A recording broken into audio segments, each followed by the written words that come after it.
함께 말씀 보시겠습니다. 호세아서 11장 12절부터 12장 6절까지 말씀을 함께 말씀 읽도록 하겠습니다. 같이 함께 말씀을 읽도록 하겠습니다. 읽겠습니다. 시작. 에브라임은 거짓으로, 이스라엘 족속은 속임수로 나를 애워쌌고, 유다는 하나님 곧 신실하시고 거룩하신 자에 대하여 정함이 없도다. 에브라임은 바람을 먹으며 동풍을 따라가며 종일토록 거짓과 포악을 더하여 아수르와 계약을 맺고 기름을 애굽에 보내도다. 여호와께서 유다와 논쟁하시고 야곱을 그 행실대로 벌하시며 그의 행위대로 그에게 보응하시리라. 야곱은 모태에서 그의 형의 발뒤꿈치를 잡았고 또 힘으로는 하나님과 겨루되 천사와 겨루어 이기고 울며 그에게 간구하였으며, 하나님은 베델에서 그를 만나셨고 거기에서 우리에게 말씀하셨나니 여호와는 만군의 하나님이시라. 여호와는 그를 기억하게 하는 이름이니라. 그런즉 나의 하나님께로 돌아와서 인애와 정의를 지키며 항상 너희 하나님을 바랄지니라. 아멘. 생명의 산 묵상이 이번 주에 호세아가 끝나기 때문에 호세아에 대한 얘기를 한번 정리하는 게 필요할 것 같아서 이번 주 다음 주 두 번 호세아 얘기를 잠깐 하려고 합니다. 호세아서는 지금 읽으면 조금 도움이 되는 책 중에 하나인 게, 호세아서 배경과 지금 우리나라 배경이 많이 유사한 면이 있습니다. 그래서 호세아서를 좀 자세히 보시면 어쩌면 지금 우리 시대의 삶과 유사한 면들이 존재하기 때문에 아마 생각해 볼 주제들이 있을 거라고 생각을 하고요. 그걸 정리할 수 있는 두 번 정도의 설교로 호세아서 대략적인 걸 한번 정리하는 시간을 가져보려고 합니다. 신앙생활은 하나님을 바라보고 의지하는 행동입니다. 그게 아주 기본적인 태도고요. 그래서 대부분의 신자들이 하나님께 소망을 두고 하나님께 나아가야 된다는 얘기를 많이 듣고 많이 나누기도 합니다. 근데 우리 모두가, 대부분의 사람들이 현실적으로는 하나님을 의지하기보다는 세상에 속한 것들을 더 사랑하거나 그것을 의지하기 쉬운 세상에 우리는 살고 있습니다. 이유는 거기에 미래가 있을 거라고 생각하기 때문에 그렇습니다. 이러한 삶의 태도는 우리의 생활 속에서 하나님의 말씀과 세상적인 요구가 충돌할 때, 또 그래서 갈등이 일어날 때 무엇을 선택하냐를 결정하게 되는데, 그 결정에 세상을 따르는 결정을 하기 쉽게 만드는 고민이 되기도 합니다.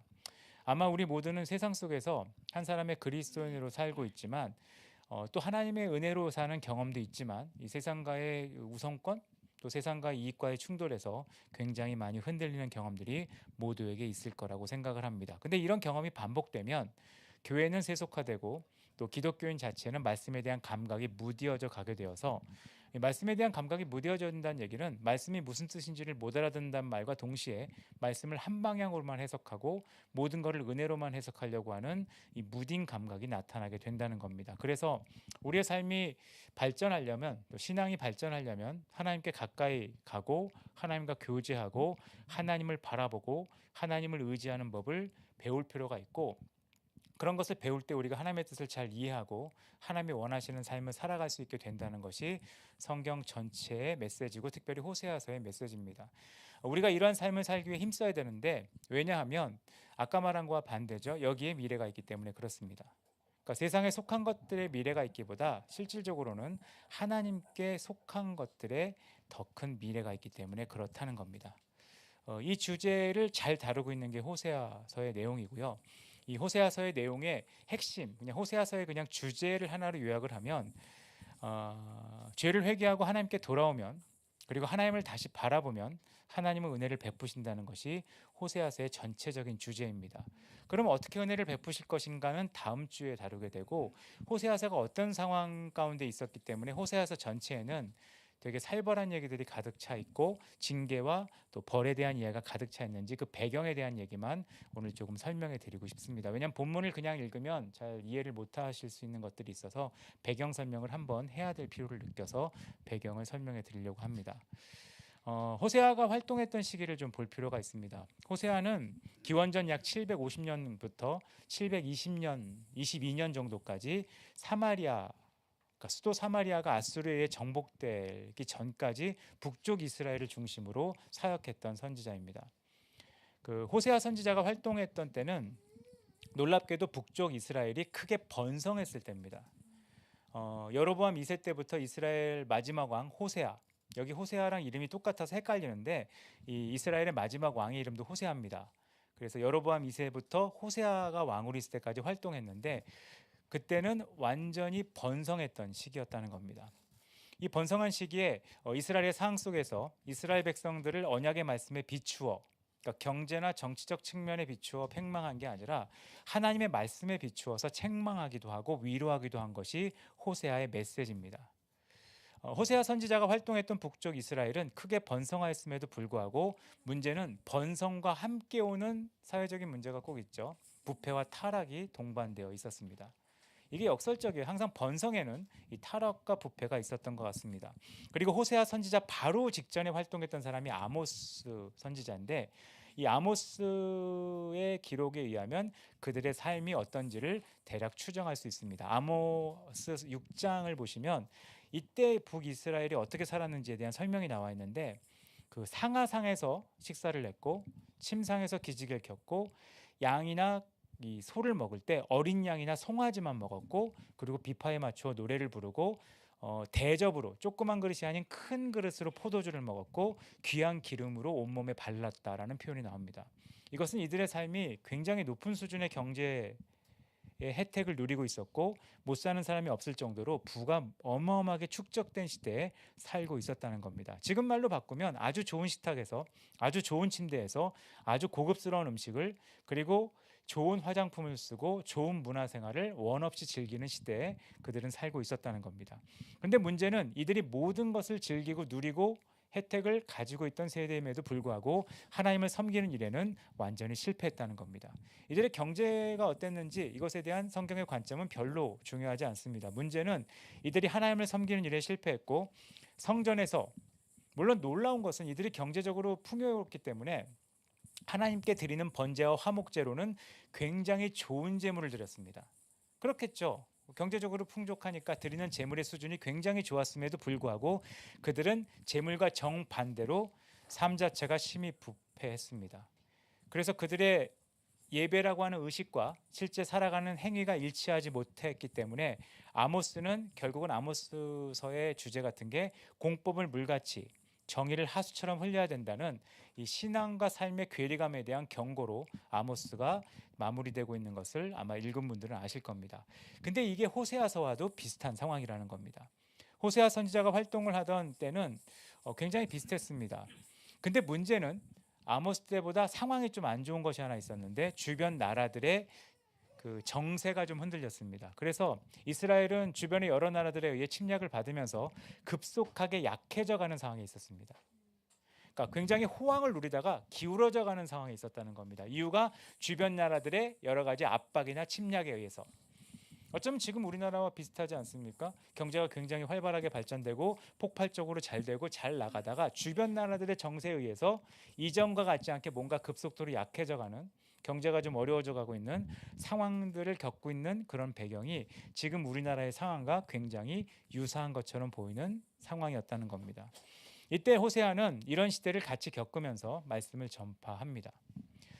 아수르가 세력을 점차적으로 강하게 넓히고 있었고 이때 이스라엘 백성은 여기에 뭔가 효과적으로 대응하기 위해 고민하고 있는 장면들이 나와 있는데 그것을 설명하고 있는 것이 이제 12장 그러니까 11장 12절에 나와 있습니다. 이 장만 보시면 사실 이렇게 이해하셔도 좋을 것 같아요. 이스라엘은 애국자들이 많았던 것 같습니다. 애국자들이 뭐죠? 자기 나라를 잘 되기 위해서 자기 인생을 걸고 수고하는 사람들이 많았던 것 같습니다. 근데 문제는 이 애국이 성경의 관점으로 보면 애국이 아니라 매국처럼 보이는 행동처럼 기록되어 있다는 겁니다.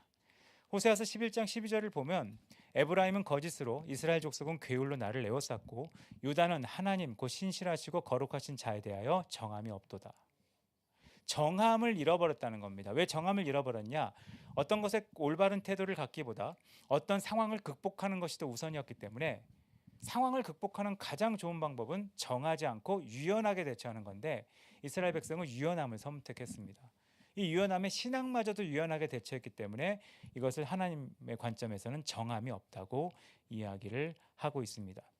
하나님께 신실하지 못했던 이스라엘 백성의 모습이 나와 있다는 겁니다. 여호와 하나님을 찾으며 성전에 올라오지만 진리에서 떠나서 예배를 안 드렸다는 뜻은 아니에요. 되게 성경을 보실 때 오해하시는 것 중에 하나가 하나님을 떠났다는 얘기가 이들이 예배를 안 드렸다는 뜻으로 성경에 기록된 적은 별로 없습니다. 이들은 의무적으로 예배는 드렸지만 실질적으로 삶에선 진리에서 떠나고 정함에서 떠났다고 하는 것을 말을 하고 있습니다. 종교적 행위는 부지런히 행하지만 진리에서 떠나 있고 하나님만을 신뢰하지 못하고 다른 데 관심을 두고 있었다. 그러니까 예배를 안 드렸다가 아니라 하나님을 신뢰했느냐, 제사를 안 드렸다가 아니라 주님께만 소망을 뒀느냐의 문제가 있는데, 예배는 드렸고 제사는 드렸지만 소망과 신앙을 주님께만 두지 않았다는 것이 이들의 문제점이었습니다. 그게 호세아 12장 1절에 나와 있습니다. 호세아 12장 1절을 보면 뭐라고 기록되어 있냐면, 에브라임은 바람을 먹으며 동풍을 따라가서 날마다 거짓과 포악을 더하며 아수르와 계약을 맺고 기름을 애굽에 보냈다라는 말을 합니다. 이거는 이 사람들이 아수르를 의지하고 애굽을 의지했다는 것에 대한 표현입니다.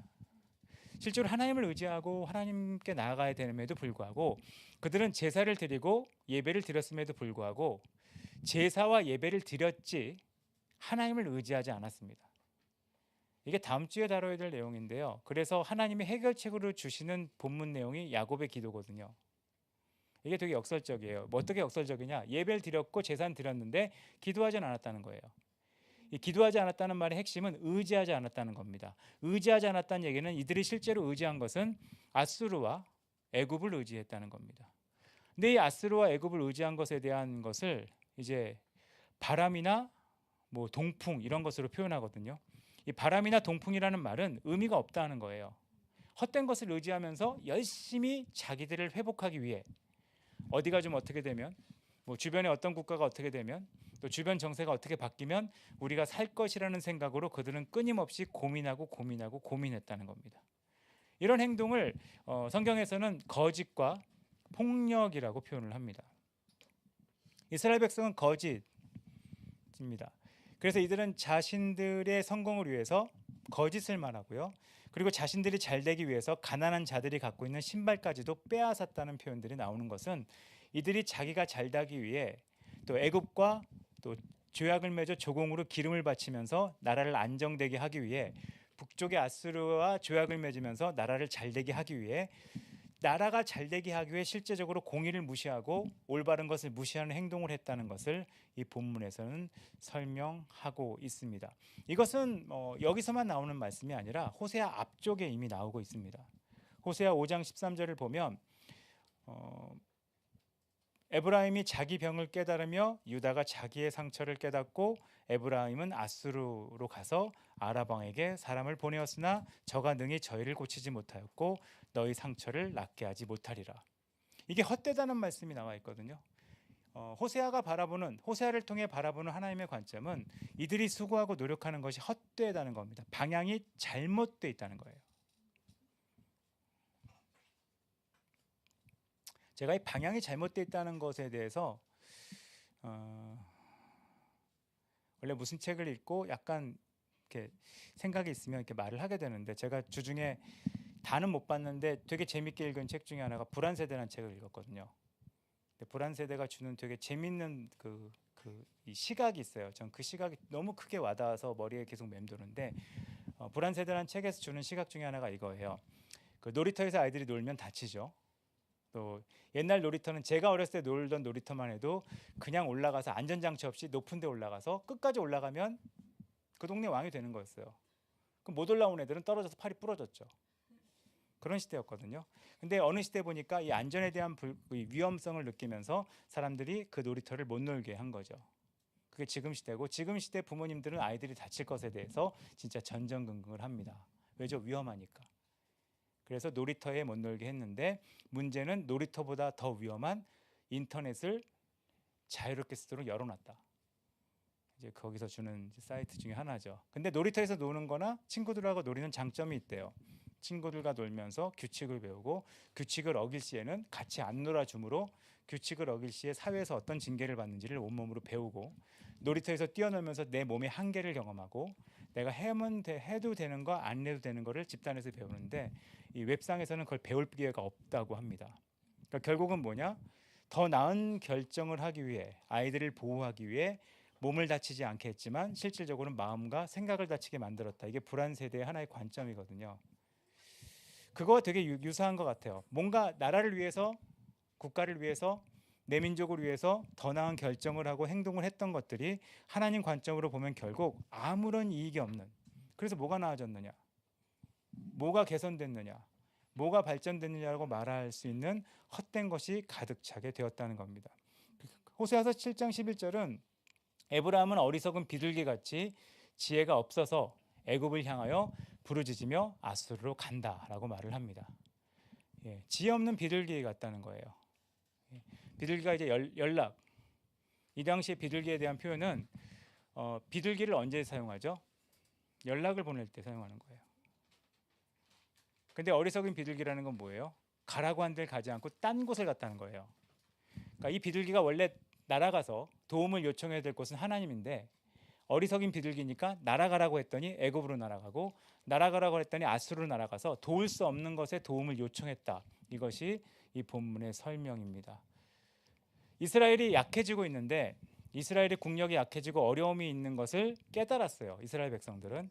그래서 그 문제를 해결하기 위해 모여서 회의를 합니다. 고민합니다. 온몸의 모든 지혜를 짜내서 결정합니다. 근데 그 결정이 애굽에 조공을 보내고 아수르에 조공을 보내는 거로 결정을 했는데 이게 그냥 세상 관점으로 보면 지혜로운 행동이었지만 하나님 관점으로 보면 바람을 먹는 거와 동풍을 따라가는 거와 똑같은 행동이었다고 오늘 본문에선 말씀하고 있다는 겁니다.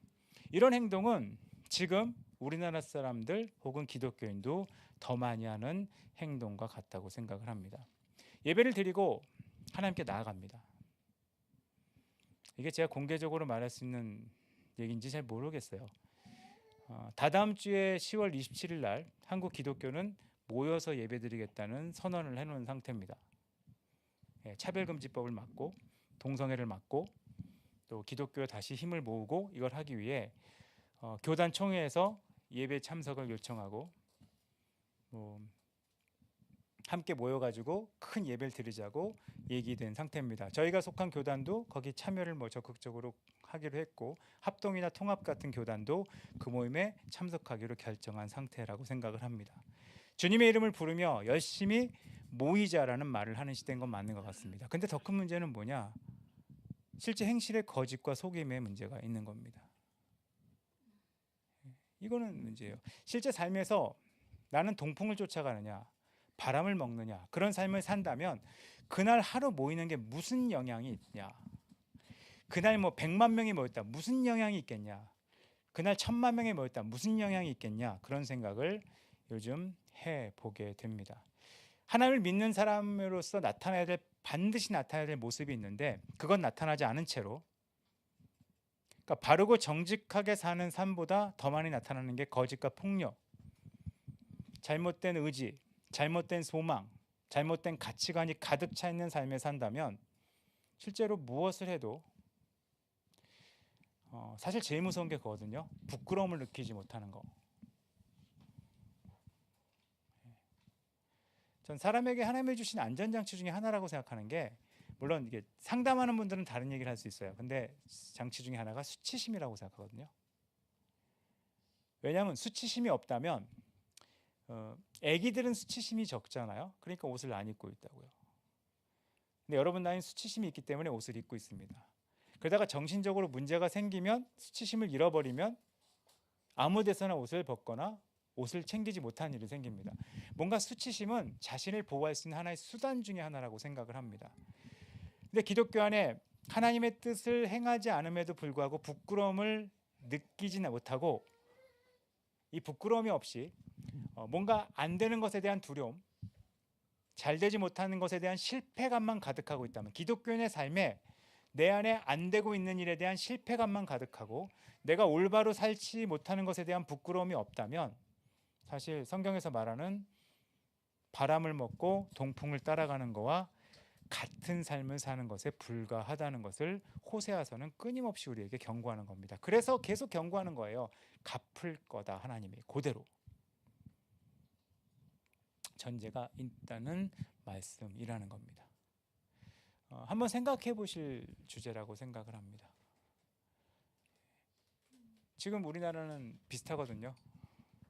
저도 뭐 사람들하고 얘기하긴 좋아하지만 미국 대선에 우리의 희망이 있는 것처럼, 서울시 교육감 한 명이 누가 뽑히냐에 굉장히 큰 희망이 있는 것처럼 휘둘리고 있습니다. 근데 교육감이 누가 뽑히든 어쩌면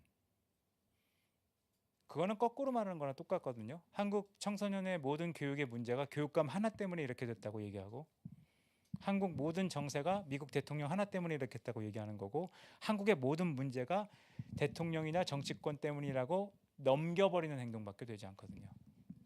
근데 실제로 더 큰 문제는 기독교인 안에 존재한다고 생각할 수 있습니다.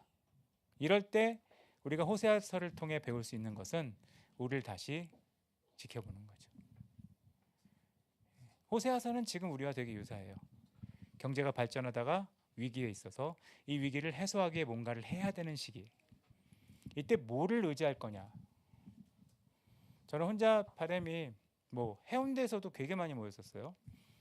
기독교인들이 10월 27일 날 또 모일 겁니다. 근데 모여서 정말 하나님께 다시 돌아가는 호세아서의 주제, 하나님께 다시 돌아가자는 얘기를 할 건지, 아니면 우리 상황이 다시 돌아갔으면 좋겠다는 얘기를 할지는 늘 고민이 되는 일이라고 생각을 합니다. 호세아서를 묵상하시는 분들은 한번 호세아서를 좀 다시 한번 이번 주 남았잖아요. 보면서 고민해 보시면 좋을 것 같습니다. 우리에게 어쩌면 가장 큰 기도 제목은 경제, 정치가 아닐 수 있습니다. 성경에서 좋게 보는 인물 중에 하나가 히스기야가 있거든요.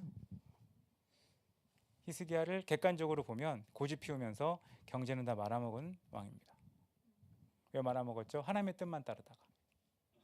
근데 성경은 그 사람을 좋게 얘기합니다.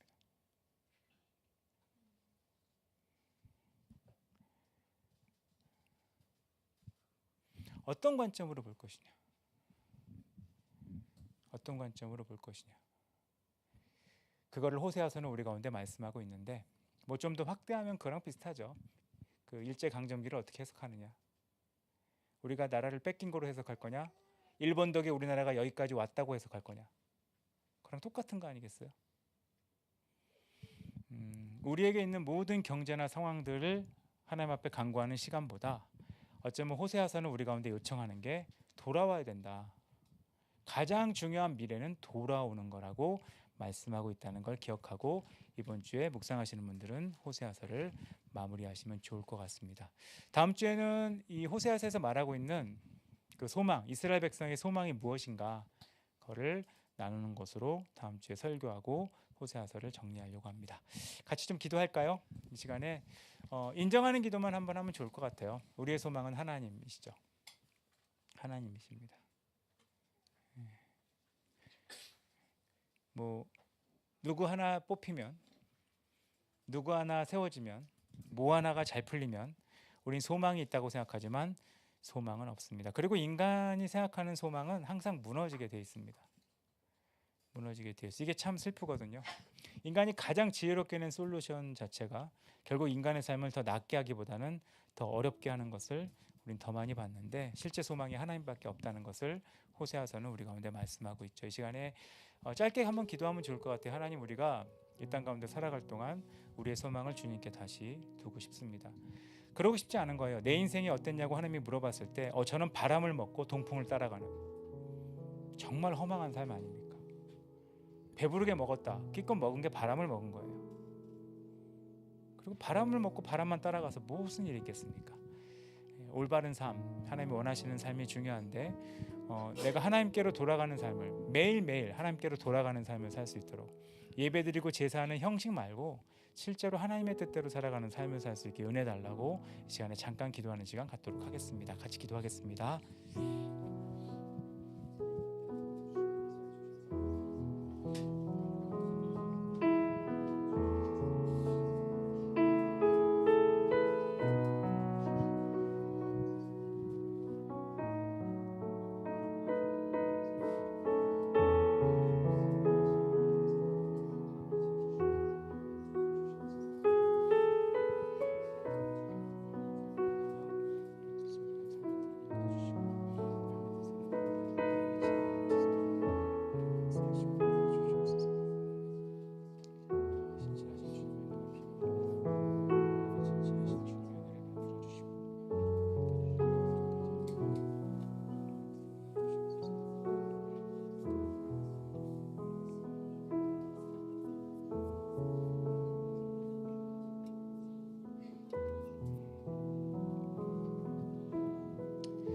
하나님, 호세아서 얘기를 잠깐 나눴습니다.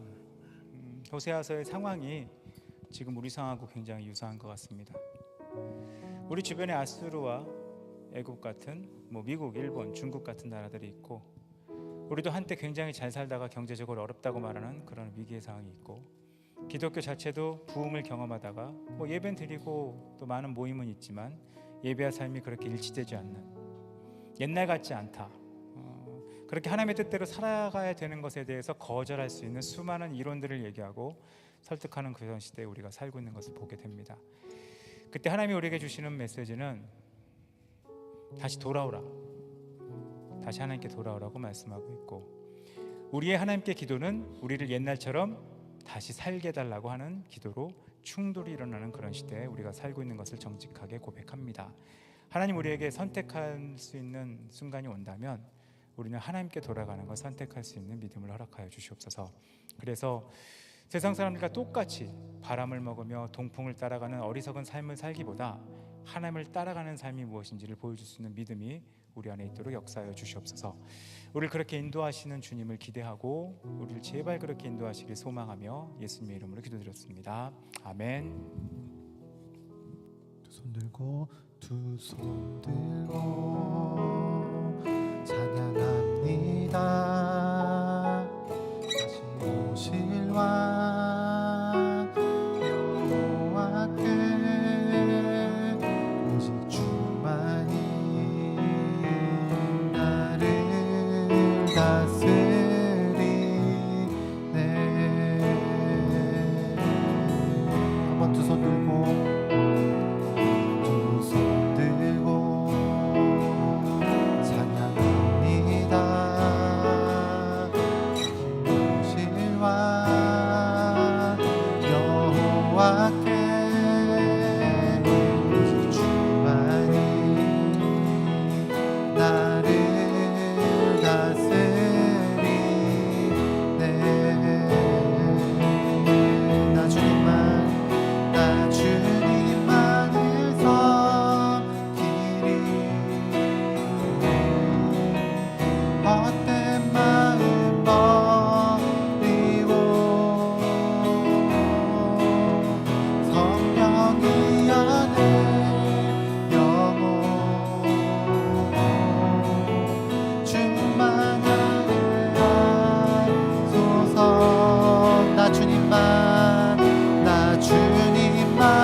지금은 우리 주 예수 그리스도와 아버지 하나님의 놀라우신 사랑과 성령 하나님의 교통하심이 하나님께 돌아가 하나님을 부르며 하나님을 아는 것에 삶을 드리며 하나님이 주시는 많은 것들을 누리며 살아갈 여기 있는 모든 한 명 한 명의 삶 위에 이제로부터 영까지 함께 있을지어다. 아멘.